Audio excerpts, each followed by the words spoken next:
욥기 마지막 장 42장 1절에서 6절까지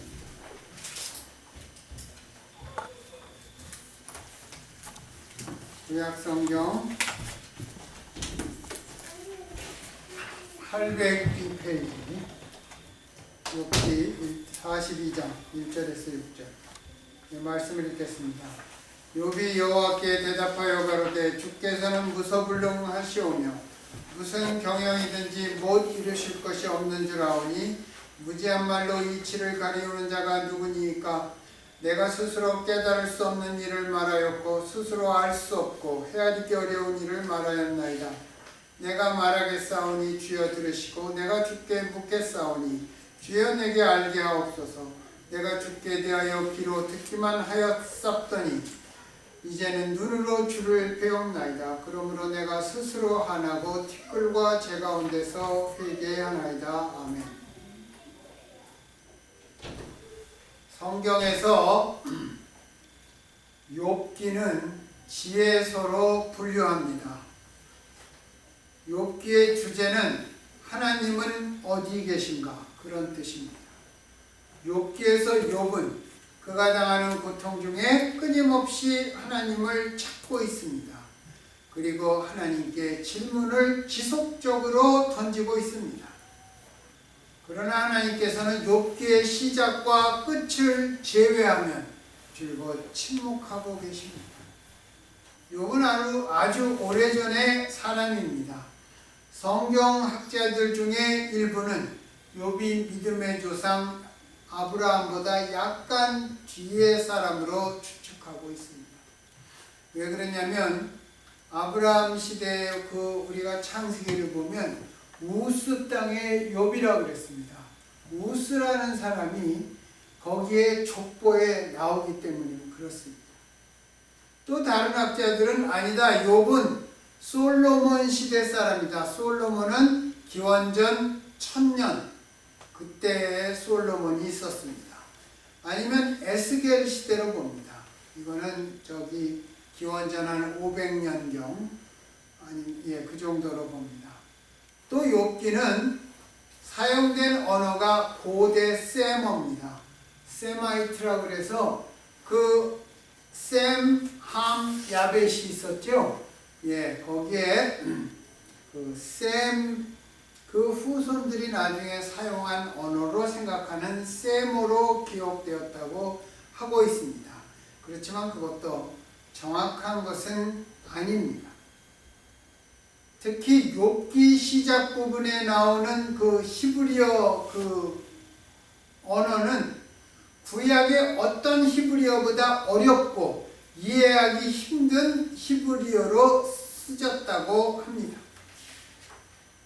지혜서라서 그런지 욥기는 우리의 믿음의 수준으로는 쉽게 그렇다라고 말하기 어려운 책입니다.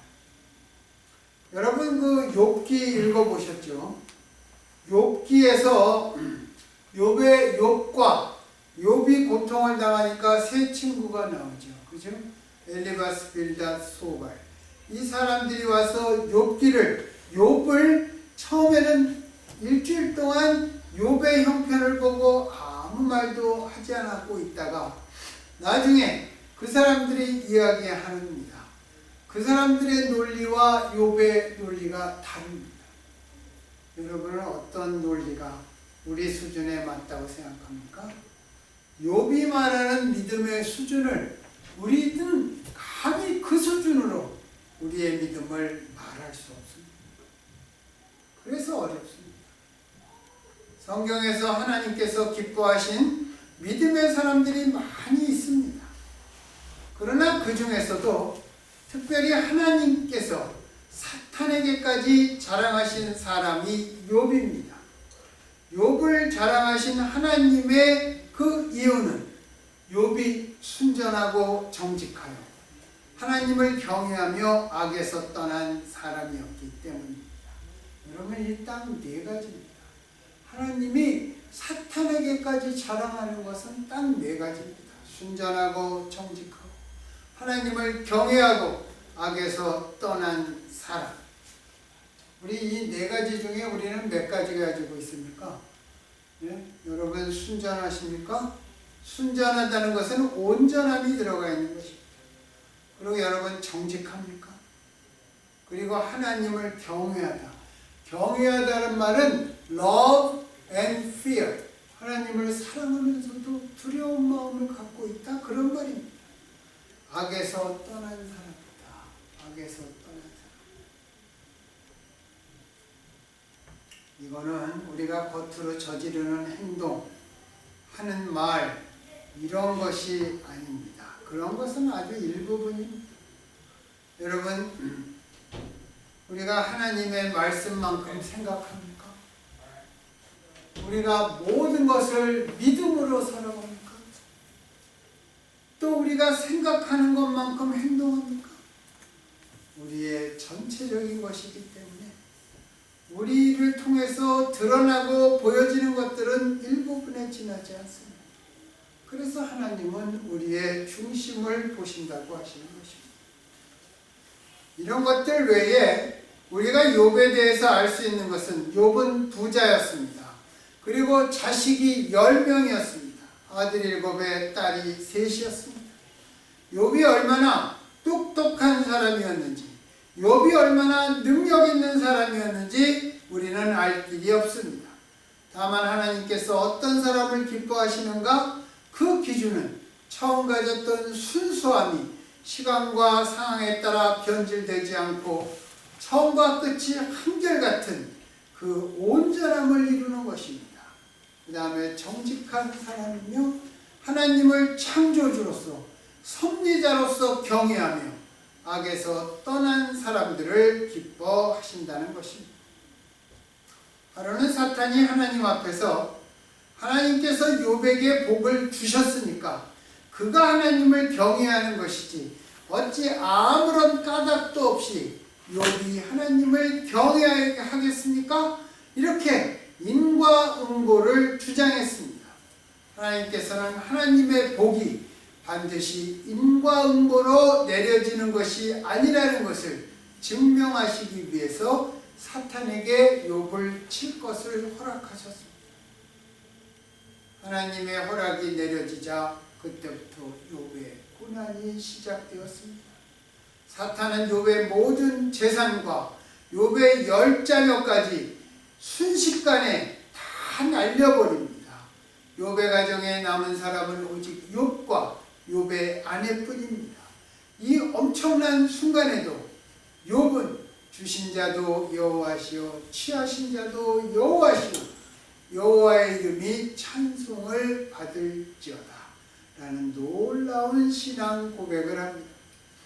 여러분, 만약에 내가 땀 흘려 이룬 나의 재산, 나의 자식 중에 단 한 명이라도 갑자기 어떤 사고를 당하던가 해코지를 당해서 정말 생명을 잃든지 상실한다면 우리 입에서 무슨 말씀이 나오겠습니까? 주신 자도 여호와시요 취하신 자도 여호와시다. 그렇게 고백하겠습니까? 내 자식이 하나 지금 탁 갑자기 죽었어. 이게 쉬운 말이 아닙니다. 우리가 성경을 남의 얘기로 생각하니까 이런 말씀을 그냥 읽고 그냥 덧없이 지나갑니다. 안 그렇습니까, 여러분? 성경에 예수님이 뭐라 그랬어요? 이쪽 뺨을 때리면 저쪽 뺨을 대라고 그랬죠. 근데 우리는 어떻게 하고 싶습니까? 한 대 맞으면 2대 때리고 싶습니다. 그죠? 하나님이 자녀 한 명을 만약에 취하여 가면 우리가 납득할 수 없는 방법으로 취하여 가면 우리는 그것을 잊어버릴 수 있게 정말 우리는 2배, 3배 우리는 하나님께서 은총 내려주시기를 원합니다. 그렇지 아니하면 우리는 하나님마저 피고석에 앉혀놓고 우리는 이 말 저 말로 하나님을 몰아붙이고 추궁하지 않습니까? 그런데 욥은 뭐라 그랬습니까? 여호와의 이름이 찬송을 받으실지어다. 정말 우리가 쉽게 감당할 수 있는 그러한 믿음이 아닌 것 같습니다. 여기서 우리가 뚜렷하게 알 수 있는 것은 예수님께서 말씀하신 것처럼 참새 2마리가 한 아사리온에 팔리는 것도 모두 하나님께서 허락하셔야 한다라는 그러한 말씀입니다. 우리가 욥의 아내가 뭐라 그랬어요? 이 처참한 상황 앞에 욥에게 차라리 하나님을 저주하고 죽으란 말하지만 욥은 하나님을 향한 자신의 신앙과 순전함을 버리지 않았습니다. 그러니까 사탄이 하나님께 다시 말합니다. 만약 주께서 그의 살과 뼈를 치시면 욥은 반드시 주를 욕할 것입니다. 그렇게 까닭없이 하나님을 격동시켜서 욥의 전신에 악창이 나도록 한 번 더 쳤습니다. 욥은 온몸을 기와 조각으로 긁어야 하는 육신적 고통까지 더 한층 깊어졌습니다. 아마 욥을 머리끝에서 발끝까지 그 악창으로 치지 않았어도 자식 10명이 죽었으면 그 어떤 부모라도 제대로 살기는 힘들지 않겠습니까? 그 충격이 얼마나 크겠습니까? 이때부터 고통 속에서 그 원인 하나님이라는 것을 알고 하나님을 찾는 욥의 처절한 순례가 시작되었습니다. 욥의 처절한 순례는 재산을 다 잃고 자식 10명이 한순간에 다 죽은 바로 그 순간서부터 시작된 것입니다. 욥의 세 친구들이 찾아와서 위로하지만 그들도 똑같이 욥이여 그대가 잘못한 것이 있으니 하나님의 재앙이 내린 것이다. 이렇게 인과응보를 강조합니다. 그래서 욥은 밤이 되면 아침이 되기를 원했고 아침이 되면 밤이 되기를 원했습니다. 왜? 아침이 되면 밤에는 좀 잠을 좀 자고 꼼꼼하니까 좀 그냥 내가 잊어버리고 지나지 않겠나 그런 것이고, 밤이 되면 밤에 잠이 안 오는 게 얼마나 괴롭습니까? 차라리 내가 잠 못 이루는 이 밤 대신에 해가 떠서 차라리 뜨는 해를 바라보며 소망을 가지고 내가 낮을 가졌습니다. 낮이 되면 밤을 원했고 밤이 되면 낮을 원했습니다. 혹독한 재앙으로 인해 나의 모든 재앙은 바다모래보다 무거울 것이다 라고 탄식합니다. 하나님을 찾고 하나님의 뜻이 무엇인지 알려고 했습니다. 이렇게 고백합니다. 사람이 무엇이간데 주께서 아침마다 권징하시며 분초마다 시험하시나이까. 주여 나를 놓으소서. 이렇게 철교하면서 하나님을 만나기 원했습니다. 여러분, 주여 나를 놓으소서. 여러분 이 기도 해봤습니까? 이 기도는 고통의 극한에 처하지 않는 자는 이런 기도를 할 수가 없는 것입니다. 주여, 그 성경에 보면 뭐라고 나오냐면 흙을 잔뜩 씻은 수레의 2바퀴가 땅을 꽉 누르는 것처럼 주께서 나를 그렇게 누르십니다. 내가 꼼짝 못하고 눌려있다 그런 것입니다. 그럴 때 주여 나를 놓으소서, 이 고백을 그때 하는 것입니다. 내가 모든 것이 평탄하고 잘되고 우리가 예상대로 될 때 주여 나를 놓으소서, 아무도 그런 기도할 수 없는 것입니다. 여러분, 하나님께서 아침마다 우리를 권징하고 분초마다 시험하시는 것을 여러분 느낍니까? 우리가 주여 나를 놓으소서 하면서 하나님을 만나고 하나님께서 해결하여 주시는 것, 그것을 기다리고 있었던 것입니다. 그럼에도 하나님께서 어떻게 하셨습니까? 욥에게 침묵하고 계셨습니다. 우리가 성경에 보면 잠언에 이 말이 나올 것입니다. 주를 경외하는 것이 인간의 최상의 지혜요 악을 떠나니 명철이라. 그 하나님 말씀을 굳게 지키며 그토록 하나님 앞에 순전했던 믿음의 사람 욥이 욥기를 보면 이런 고백을 합니다. 주께서 내 앞으로 지나가시나 내가 보지 못하며 그가 내 앞에서 나아가시나 내가 깨닫지 못한다. 이 말은 무엇입니까?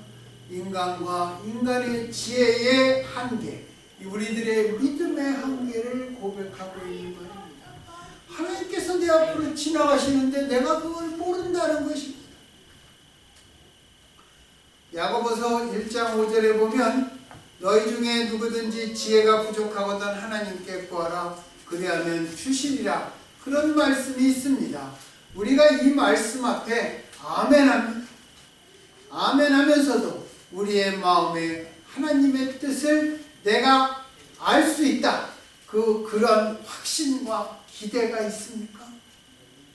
야고보서의 지혜가 부족하거든, 거기에서 말하는 지혜는 저는 다른 지혜가 아닐까 그렇게 생각합니다. 제가 어렸을 때 기차를 참 많이 타보았습니다. 기차를 초등학교 4학년 그런 때는 거의 하루에 2번씩 탔습니다. 저희가 그때 시골에 땅을 사서 농사를 짓고 뭐 밭도 있고 과수원도 하고 그랬는데 거기서 서울역까지 오는데 2시간 가까이 걸립니다. 그럼 아침 6시에 거기 이제 관리하는 사람이 없으니까 저희 아버님이랑 저랑 6시에 첫 차를 타고 지금의 부천입니다. 소사에 와서 이제 경인선을 타고 서울역에 내려서 아침에 학교 갔다가 또 저녁 5시 40분 막차를 타고 다시 내려갑니다. 그렇게 몇 개월을 계속했습니다. 서울역 개찰구에 들어서서 기차를 타러 가면 거기 이렇게 써 있습니다. 경부선은 몇 번 플랫폼, 호남선은 몇 번, 경인선은 몇 번, 그렇게 써 있습니다. 그래서 표를 끊고 기차 타러 내려가면 그 서울역 그 수많은 선로 위에 객차와 화물차가 정말 여기저기 많이 서 있습니다. 시시때때로 기차가 들어오고 기차가 나가는 것을 보았습니다. 우리나라가 해방하고 나서 그때 제일 빠른 기차가 통일호였는데, 제가 그때는 재건호가 있었습니다. 재건호가 그 당시에 뭐라 그랬냐면 서울에서 부산까지 6시간에 간다 이거. 재건호가 오는데 영등포역에서 재건호가 지나가는 걸 한번 봤는데 저희가 타고 가던 완행열차는 딱 서 있습니다. 재건호가 가야 되니까. 그러니까 재건호가 지나가는데 정말 빠르더라고요. 6시간. 근데 요새는 KTX로 가니까 아마 그건 2배는 더 빠를 겁니다. 그 기차들을 수없이 보았지만 그 기차들이 어디에서 오고 어디로 가는지 어린 저는 여전히 모르고 왜 각기 다른 플랫폼으로 들어오고 나가는지, 그리고 왜 어떤 기차는 하염없이 저기 서 있는지도 알 수 없었습니다. 그때는 침대 칸도 있고 2등 칸, 3등 칸이 있었습니다. 침대 칸이 1등 칸이죠. 그렇게 있었습니다. 그러나 그 모든 기차들은 모두가 계획과 시간표에 의해서 운행이 결정되고 있다는 것을 정말 어렴풋이 추측하고 있었습니다. 그러다가 몇 해 전에 어떤 영화를 한 편 보게 되었는데 기차역의 통제소에는 전체 선로에 대한 배치도가 긴 벽에 붙어있는 것을 보았습니다. 그 위에 마치 반딧불 크기의 작은 불빛들이 깜빡이며 움직이는 것이 보였습니다. 그것을 보니까 기차 운행의 전체적인 것을 알 수 있었습니다. 그것을 보면 완행열차는 어떤 역에서 기다려야 하는지, 왜 역으로 진입할 때 선로를 바꿔야 하는지, 왜 가다가 천천히 가야 하는지 등을 분명히 알 수 있게 되었습니다. 왜 그러냐면 완행열차는 천천히 가는데 어떤 기차역에서 기다리고 있을 때 급행이 지나가요. 그래서 시간을 맞춰주느라고 그렇게 하는 것입니다. 그런데 흔히 사람들은 하나님께서 우리에게 지혜를 주실 때 바로 열차의 통제소를 보여주는 시기라고 생각하는 그러한 실수를 하는 것입니다.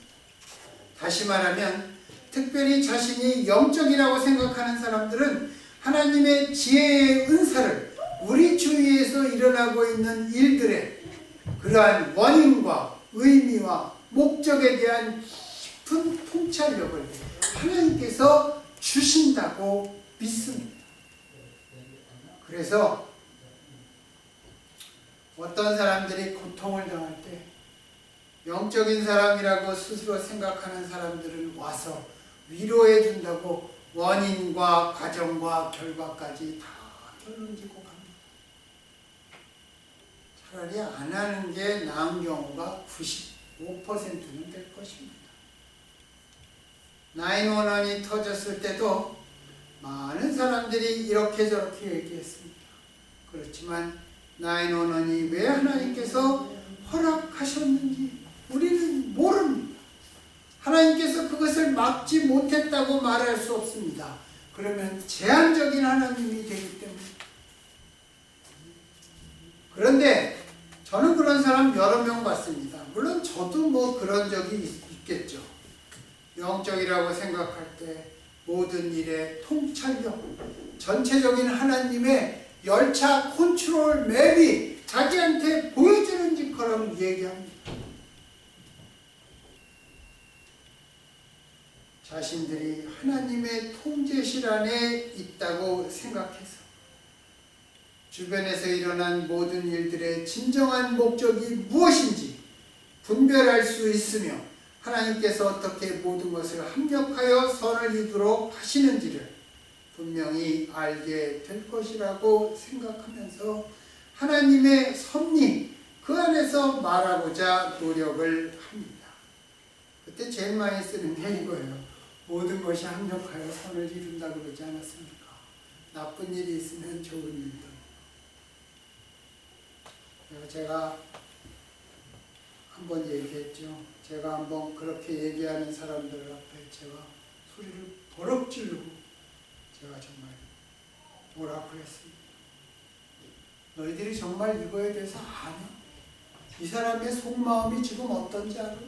너희들이 정말 위로하려고 그래? 과시하려고 그러지 마. 그렇게 제가 한번 그런 적이 있습니다. 욥을 통해 우리가 배워야 할 것은 우리가 지혜를 보면 지혜는 성경에 뭐라고 나옵니까? 지식과 지혜는 뭐예요? 은사입니다. 은사. 지혜의 은사는 하나님의 섭리를 전체적으로 아는 능력이 아니라 오히려 우리가 그런 쪽에 무능력하고 무지하다는 것을 아는 것이 지혜입니다. 내가 저것을 모른다. 알 수 없잖아요, 여러분. 정말 극히 일부분, 극히 제한적인 것 외에는 알 수 없잖아요. 우리가 아무리 오래 산들 우리가 몇 살까지 살겠습니까?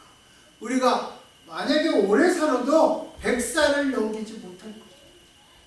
그 하나님 앞에 보면 짧은 기간인데 그 기간 동안 살면서 우리가 하나님의 장대한 그런 계획표를 다 안다고 얘기할 수 있나요?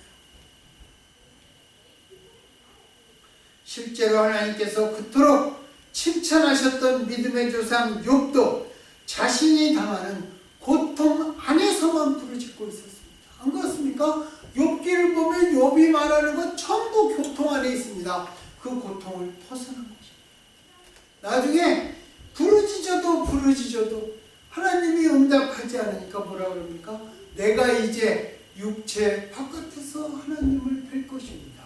그 말은 뭡니까? 원망의 극치를 표현하는 말입니다. 내가 이 육신 안에서 나 이제 하나님을 안 만날 것입니다. 내가 이제 죽게 되었는데 육신 바깥에나 나가서 하나님을 볼 거지 내가 살아있는 동안에 하나님은 왜 역사를 안 해주십니까? 그런 원망이 담겨있는 사람, 그런 믿음의 사람도 그런 마음이 담겨있는 것입니다. 하나님을 살아있을 때 찾고 만나려고 애를 썼지만 진정 욥은 저 위 하나님의 보좌에서 하나님과 사탄 사이에 무슨 일이 일어나고 있었는지는 전혀 알 수 없었습니다. 하늘에서 욥이 그런 말 했네요. 아, 이게 사탄과 하나님이 예, 하나님이 내 자랑을 하시니까 사탄이 나를 친 거군요. 전혀 몰랐어요. 짐작조차 하지 못했어요. 우리도 그런 것입니다. 이보다 하나님께서 우리에게 지혜를 주신다는 것은 마치 자동차 운전을 배우는 것과 같다고 하겠습니다. 여러분, 운전할 때 중요한 것은 순간적인 반응과 우리들의 판단입니다. 우리에게는 길이 왜 꾸불꾸불한지, 왜 이 길은 이렇게 좁은지, 왜 내 앞차는 저렇게 답답하게 천천히 가는지, 우리가 불평은 많이 하지만 그것은 사실 크게 중요하지 않습니다. 제대로 안전하게 운전하는 것이 중요한 것입니다.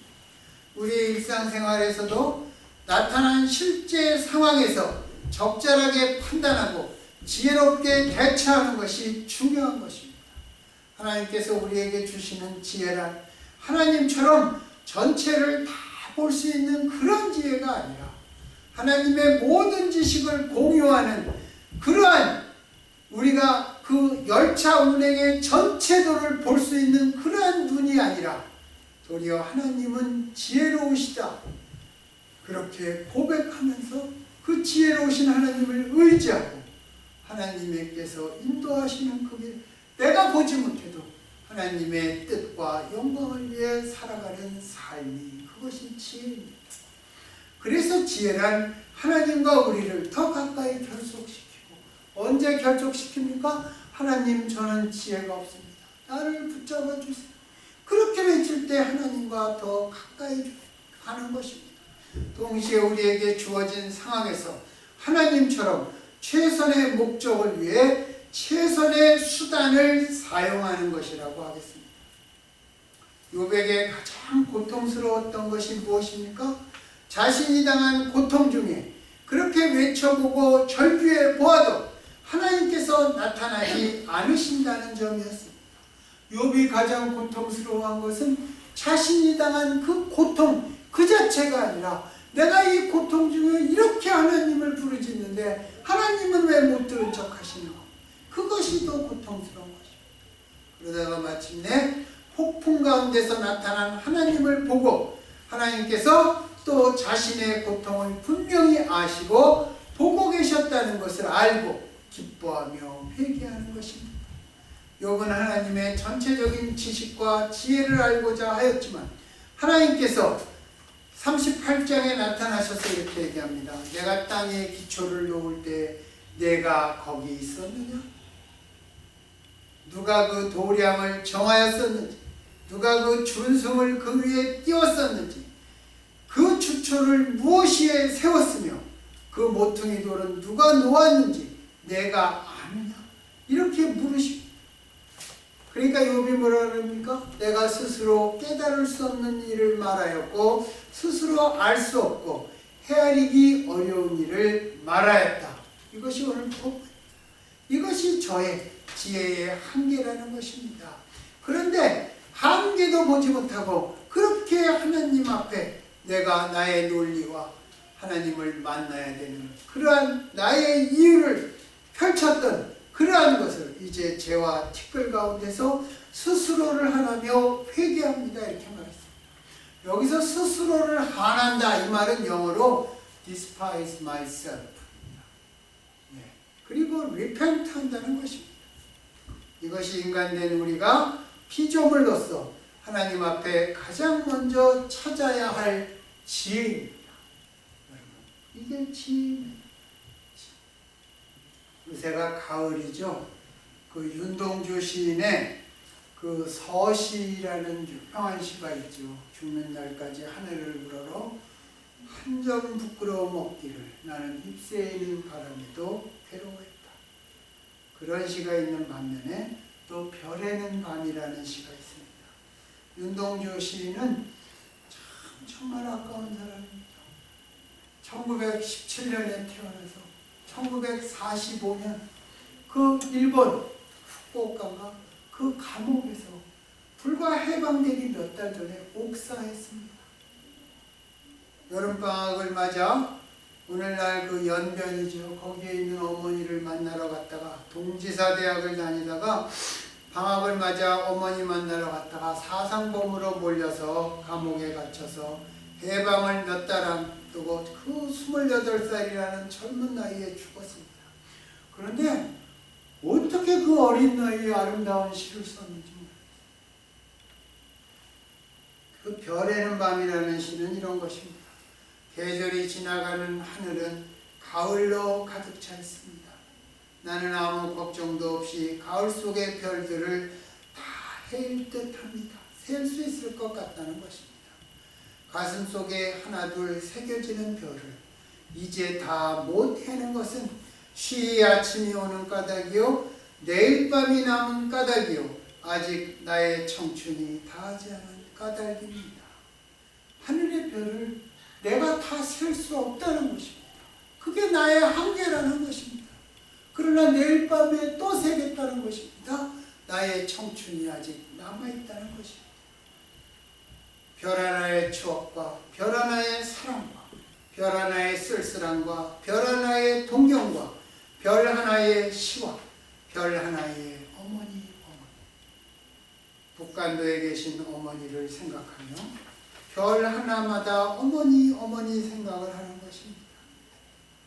예, 여기에 별 해는 밤에도 보면 정말 윤동주 시인은 참으로 우리가 피조물로서 하나님이 만들어 주신 것조차 다 헤아릴 수 없다는 것을 고백하고 있습니다. 이 지혜를 욥이 마침내 깨달았습니다.